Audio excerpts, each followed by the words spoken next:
We know the Civil War was about slavery, but it was also more than that.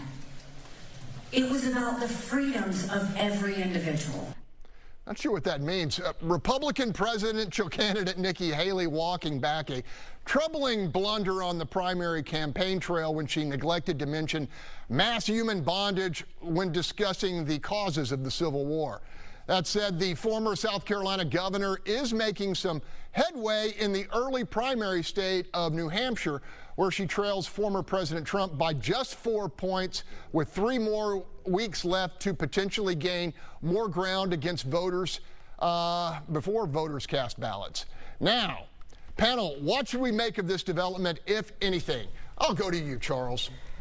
Yeah, I love that she says it was more than slavery. I don't know what more it could be. Freedom to what? Own slaves? The reason that Nikki Haley's never going to be president is because she's inauthentic. And this proves it. She goes out there and says this because she knows Southern primaries are coming up, and there's a certain section of Republican primary voters in the South who believe the Civil War was not about slavery. So she goes and says that. But this is the same person who, as governor, was removing Confederate statues because of what they represented. So this is why Nikki Haley's not going to be president. And it's also because she's the brainchild of, Raytheon and Lockheed Martin, and she's going to take us to war if she is president. So. Who is authentic these days in politics? And politics. Who is authentic? Trump, as much as people want to criticize him, is he not who he is? Is he not who he is? No. He tells you who he is. Becomes He's a chameleon. Like him or not, he tells you who he is and what he believes. Go ahead, Gary. He's a big He's authentically inauthentic. Yeah, I don't agree with Charles. I think that what happened here was, the first question is, what does the Civil War have to do with the presidential race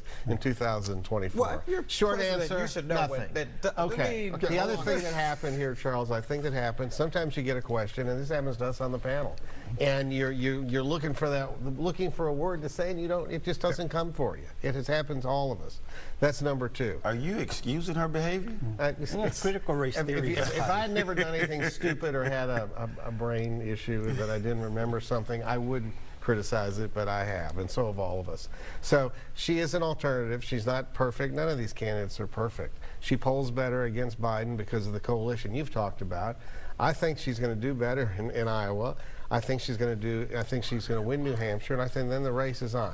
As far as her being part of the warmonger neocon in the country, hey, wake up. We're already at war. We just don't have to be. No, we are at war. We don't have to. We're at war with the Houthis. We haven't recognized it, so we pinprick and don't do what we need to do. But there can be a whole debate about peace through strength, which I think this country needs to get back to.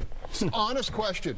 Who do you think that Joe Biden would rather run against? Donald Trump or Nikki Haley? Donald Trump. Yeah. Yeah. Well, Sue? Donald Trump, he already ran against him. And he already beat him once. He gets all these indictments and all this stuff, and he's still hiding under the bed for any type of debate. So he's the guy to beat. All right, he doesn't want to run against Nimrata. Okay, we'll leave it there.